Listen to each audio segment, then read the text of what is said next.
Long ago, taking care of those that no one else could take care of were the poor farms. The old, the sick, the disabled, the mentally ill, the orphaned, the alcoholic. For those unable to live independently in our society, the Eastmanville Poor Farm in Ottawa County was like many such poor farms across the country. A place to heal, or to work, or to live with dignity. The Poor Farm was there for indigent people who really needed it. It was there for them. It gave them a reason to be. It gave them a purpose. I think its time had come and it really made a difference in the lives of so many people. I am so thankful that in those days there were institutions that did take care of the poor. I just thought that was such a tribute to Ottawa County and the people who lived there then. They had been thriving institutions at one point. They really did serve a very public need. They had come to the rescue of a lot of people. Everyone felt like they belonged and they were needed, and that we felt was very, very important for all of us. In a time long before the establishment of our modern social safety net, this place existed because there was a need. And as the oldest continually operating poor farm in the country, it went on to serve its community for over 130 years. And the Eastmanville Poor Farm still serves the community today as an Ottawa County park, recently celebrating its 150th birthday with a grand sesquicentennial event, featuring exhibits, live music, and historical reenactors. Known also during its day as the Infirmary, and later on as the Community Haven, the farm was also a social institution, a place where those who might otherwise have lived isolated and destitute lives were instead given opportunities for meaningful work and inclusion into a community that could improve their quality of life. This is the story of some of the people who, by fortune or by fate, found themselves here at this place.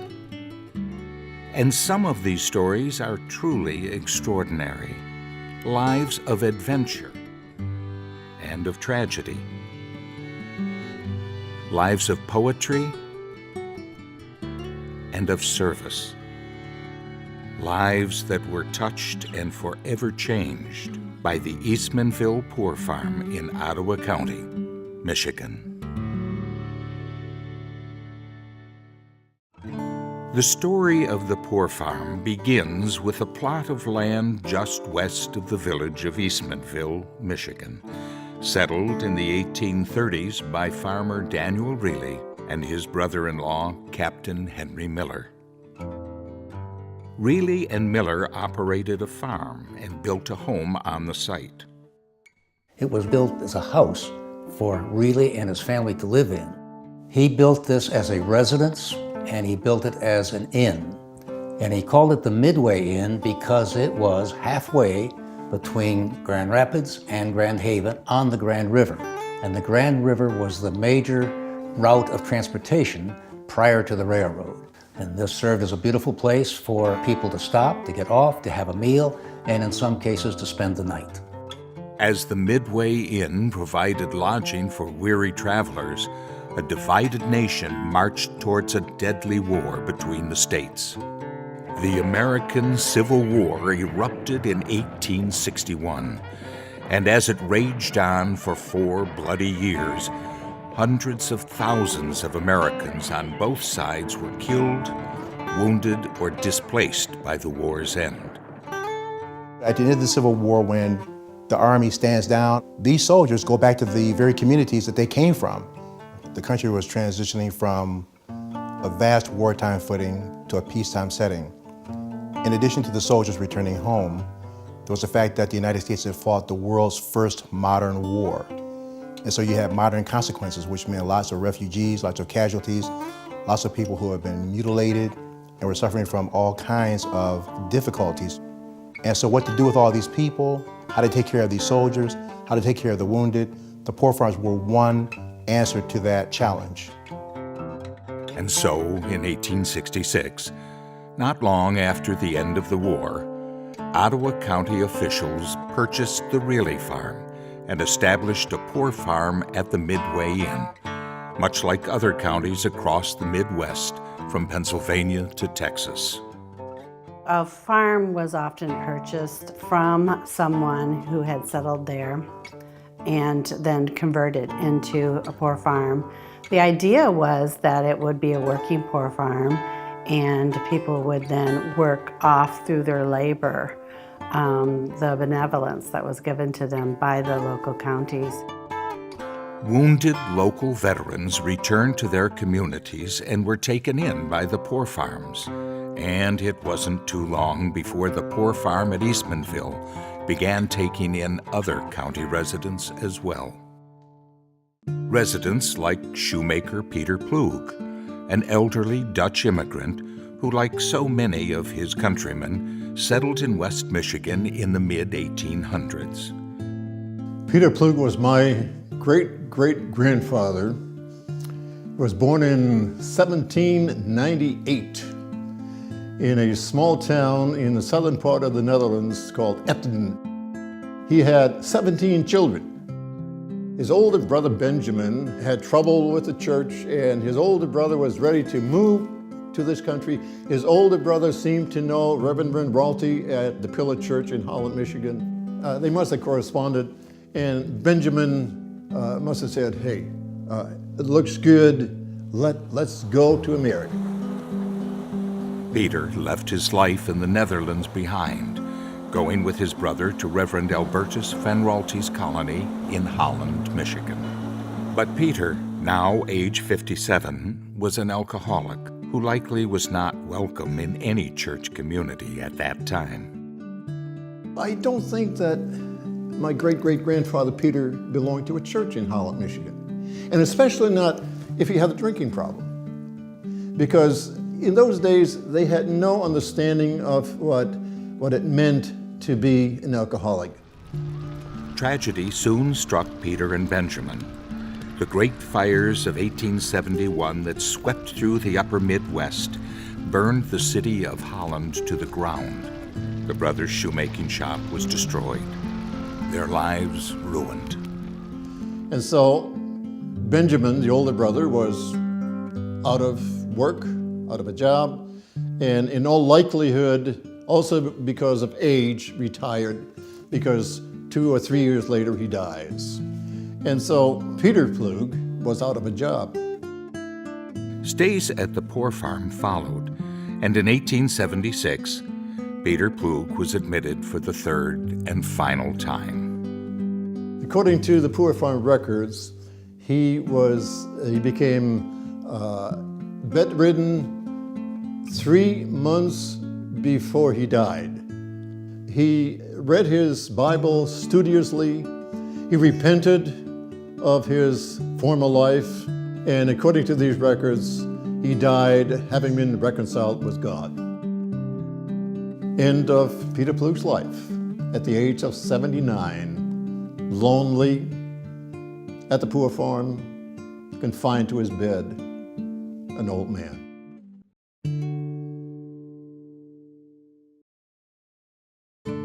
Not everyone who stayed at the Poor Farm was poor. Some, such as Judge David Fletcher Hunton, enjoyed a long and distinguished professional career. Hunton was also a poet. He came to Grand Haven about 1866.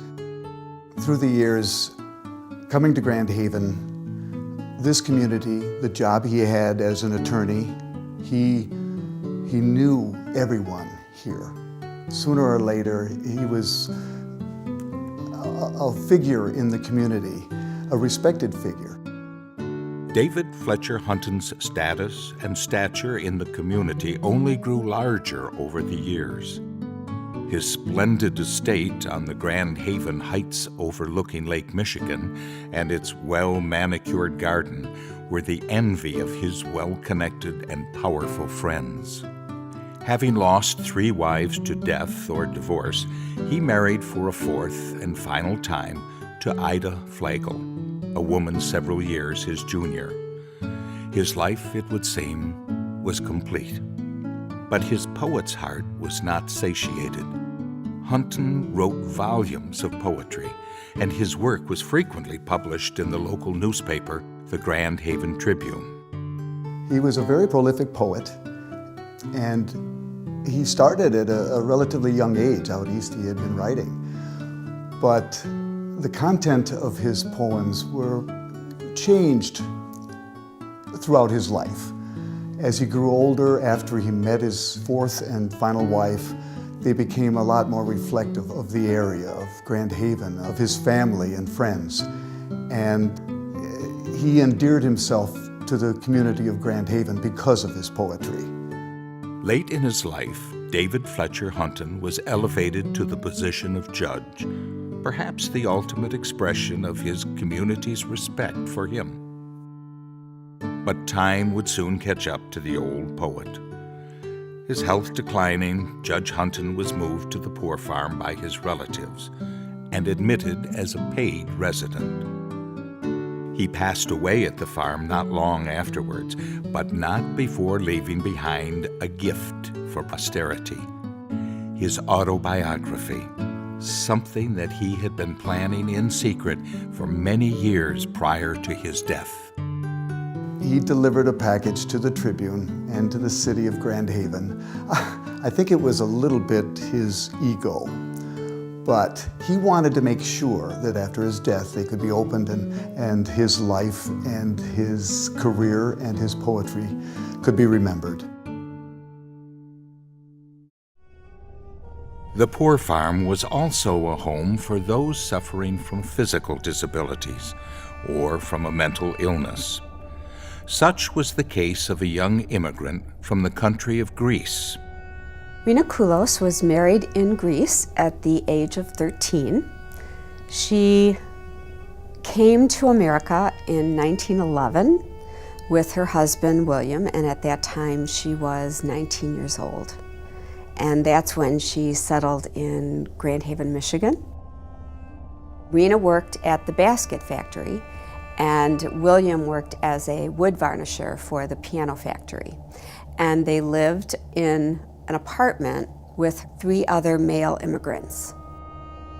The night of August 12th, 1911, her husband comes home and he's intoxicated. And they begin to quarrel. And the police are called because I guess it was quite loud. And apparently William tells the police that it's okay if he wants to shoot his wife. The police stay for a while. Apparently they feel things have calmed down. And they leave. And that evening, shots ring out. William shoots Rina 4 times in the back as she attempts to flee. Driven by jealousy, he suspects that Rina might be giving her affections to one of the immigrant men that they lived with. So William was sent to trial and convicted. He was sentenced to 20 to 40 years at the Jackson State Penitentiary. And they cannot ever get any feeling back into her legs, so she is paralyzed from the waist down. And with no money, no husband, no job, because her husband's in jail now, she has no place to go. So then she goes to the Poor Farm. What's remarkable is that she turns her life into this mission to free her husband from jail, and apparently continued to love him. Tortured by her love for her husband and suffering from the long-term effects of her injuries, Rena's stay at the farm takes a turn for the worse. She physically was declining at the Poor Farm, but the Poor Farm also felt that she was also mentally declining. And so it was there that they decided to move her to the Kalamazoo State Asylum. And she was there for 3 years before she passed away. The Poor Farm's services were available to all residents of Ottawa County. Soldier or civilian, all races and ethnicities were welcome. Ben Jones was a former slave who escaped from the South and settled in the Grand Haven area prior to the Civil War. When the Civil War started, he joined the 102nd Infantry, which was an all-colored unit, and eventually went south and fought during the Civil War. Now, for Ben Jones and any other African American to join the Union Army, they had significant reason to worry about returning to the South. They had to worry about being accused of inciting a slave rebellion. Certainly one of the punishments for that was death. There was also the very real possibility of being re-enslaved. Knowing all too well the risks of his enlistment, Ben Jones didn't hesitate to volunteer for the 102nd Michigan Infantry, campaigning throughout the South. After the Civil War, Ben Jones returned to the Grand Haven area and made a pretty good life for himself. He was well known by people. People knew him as a town character. Those African American and white veterans who came home to their communities, they were greeted as heroes, as well they should have been. Ben spent time away in a soldier's home in Wisconsin, but returned to Grand Haven in his old age and was admitted to the Poor Farm to live out his final days. It was a place where people could feel that they weren't abandoned by the community. They had some place to go. They could stay there with some degree of dignity and live out their final years.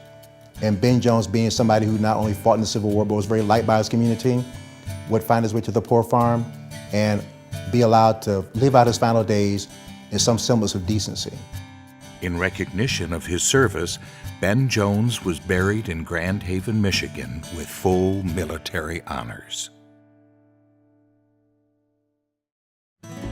The Poor Farm at Eastmanville was also a final refuge for a different kind of hero, a man born on a boat in the Grand Haven Harbor, and whose daring exploits on the waters of the Great Lakes made him a local legend.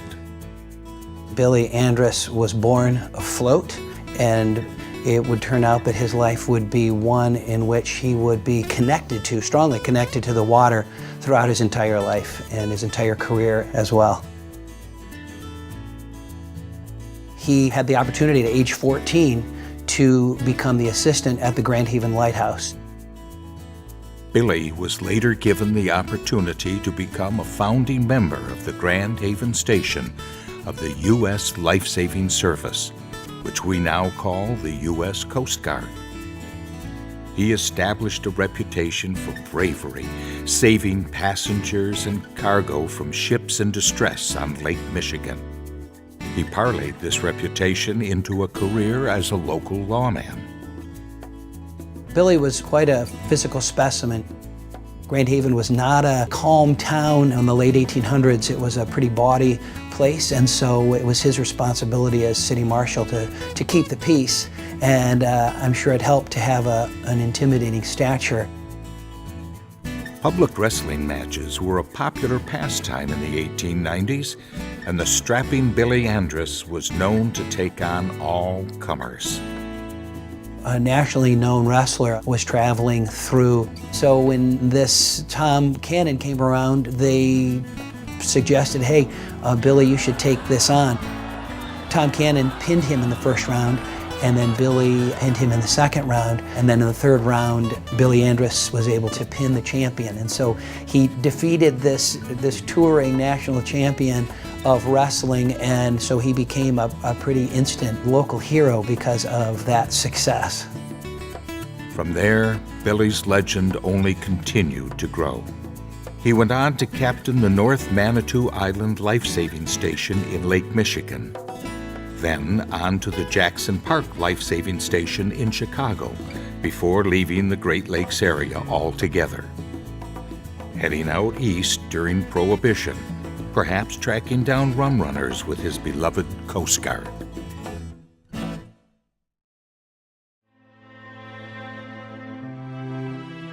Late in his life, Billy found his way back to his old hometown, even got his old job back.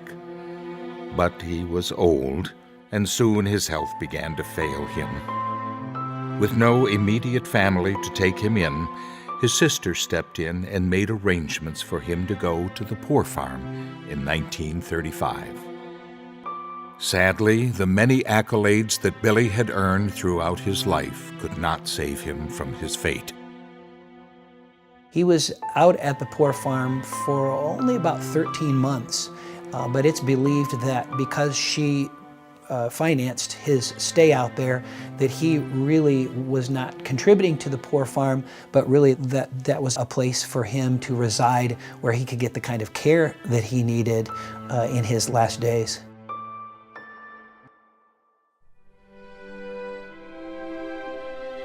At the time of Billy's death, the nation was undergoing a dramatic change. The passage of the Social Security Act of 1935 created income support for the elderly and the infirmed. Gradually, over the coming decades, fewer elderly residents were admitted to the Poor Farm. The county found itself less involved than in caring for just people through a normal aging process that needed to have residential care. And that then transitioned the Poor Farm into more of a housing situation for people with disabilities. Under the guidance of keepers Tom and Doris Moderman, the Poor Farm, now called the Ottawa County Community Haven, continued to take in residents with a diverse range of needs. One such resident was a man with amnesia thought to be over 100 years old, and in 1965, he became national news.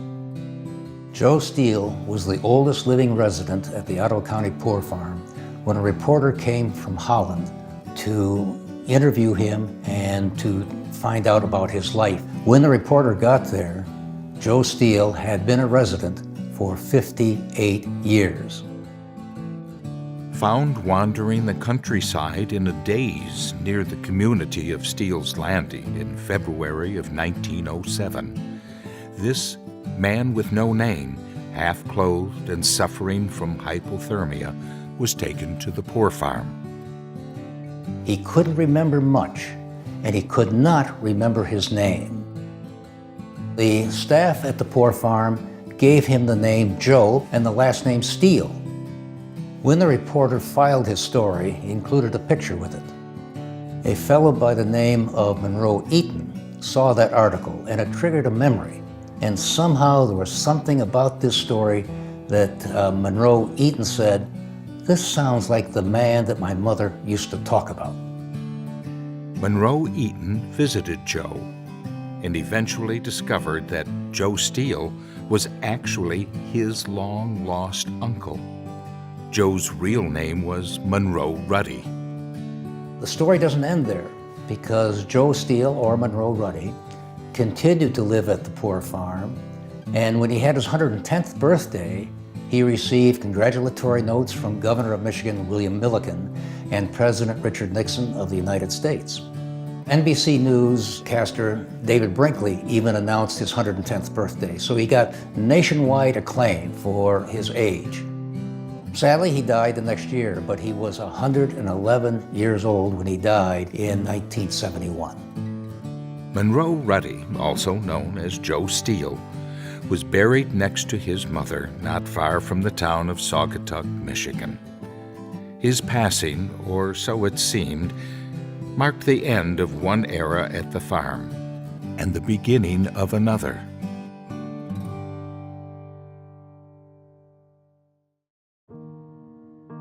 The 1970s were a time of change at the farm. A new and modern community haven building was constructed on the property, and a new family, carrying on the tradition of the keepers of the past, came to live at the farm and direct its day-to-day operations. It was a gift that my husband and I had the opportunity to come to Community Haven and serve there. To be able to be a family at Community Haven and working, it was the best. We loved to involve our children, as well as my husband and I both being able to serve at the same place. We loved being able to work together, play together with those that we served, and it truly enriched all of our lives. By this time, most of the 60 or so residents at the farm were developmentally disabled. Many of them were elderly. Most all of them had no one else to take care of them, and they truly found community at the Community Haven. My parents were extremely creative, and they just seemed to make it happen. I would have never considered it to be a poor farm, or even a farm. A farm you think of as a dirty place or a smelly place. I didn't see that to be at all. We'd have movie nights. Each of the staff would put together silly things as well. And so just to say, oh, you went to a group home, or oh, you're at that farm or something, like, oh no, that was like the richest place in our community. A good friend who knew that I trained horses for a living and saw that the Community Haven had the horses but really didn't know what to do with them, how to program them. So he spoke to Glenn and Sarah, and then Glenn and Sarah called me, and it was just like the perfect fit. I always said that Glenn and Sarah, they wanted residents to have the opportunity to have life skills, not just house them. And I loved that about that place. When you live and you work in the same place, it changes your perspective on the work that you do and how you do it. It affects everything. Realizing that residents do not go home. This is their home. It's my home as well. The family atmosphere really was clear. And one young resident, she wanted my husband and I to adopt her. And so she wrote up adoption papers, and so we adopted her. And she would always then write notes to me as mom. The residents and staff at the Community Haven truly shared a powerful bond, a bond formed through shared living and shared work. But difficult times lay ahead. Michigan and other states were responding to a nationwide trend away from government-run care facilities like the Community Haven. Funding for the farm, which was always tough to come by even in the best of times, became ever more scarce. When my husband and I came to the farm, we were told right away that we only had a year before the farm would be shut down because it was in very much disrepair, and a lot of needs were there, and county was concerned about the expenses of it. My husband and I had to really fight to have a strong presence in the community. The institutions were closing up. It was difficult. And whenever I spoke, and whenever we were interviewed, it seemed so positive, but it wasn't enough. I think Glenn and Sarah, more and more, they were getting tired. I was getting tired. The Collisons left the Community Haven in 1987 to pursue other opportunities to serve those in need. And Ottawa County officials struggled for years to decide what would become of the old Poor Farm. Renovation of the aging infirmary building was deemed too costly, and rehabilitating the structure to meet modern standards of care would be difficult, if not impossible, to achieve.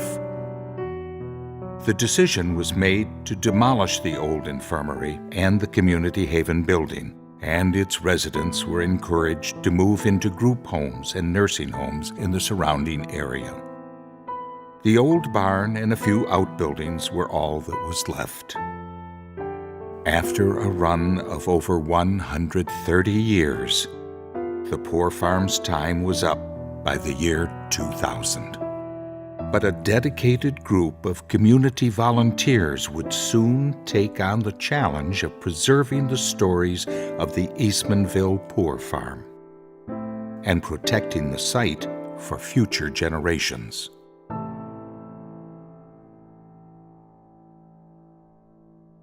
Moving into the 21st century, community efforts to preserve the Poor Farm were underway. Ottawa County Parks and Recreation took over in 2004, protecting the old Poor Farm as the new Eastmanville County Farm Park. And a poorly marked and long-forgotten graveyard on the property was rehabilitated in an effort to honor those buried there almost 100 years ago.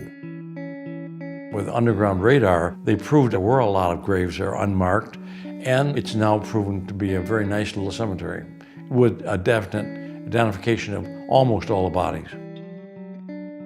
The Eastmanville Farm Cemetery was dedicated in 2010. Altogether, 64 bodies were discovered on the site, and the names of those buried there are enshrined on a commemorative plaque, their memories preserved for history.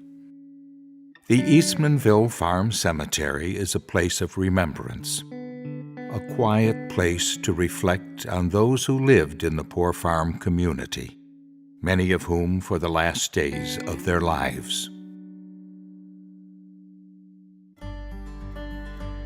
And that spirit of remembrance lives on at the old Poor Farm. In 2016, the park hosted a Poor Farm sesquicentennial event open to the public. In addition to the live music, historical reenactors, and other events, several exhibits and displays could be found in the old barn, including a striking piece of artwork tucked away in the corner. My concept was to pay honor to the many people that were associated with the farm. And those people were the residents and the caretakers and supporters of the farm. Names are extremely important. They're very personal, live forever.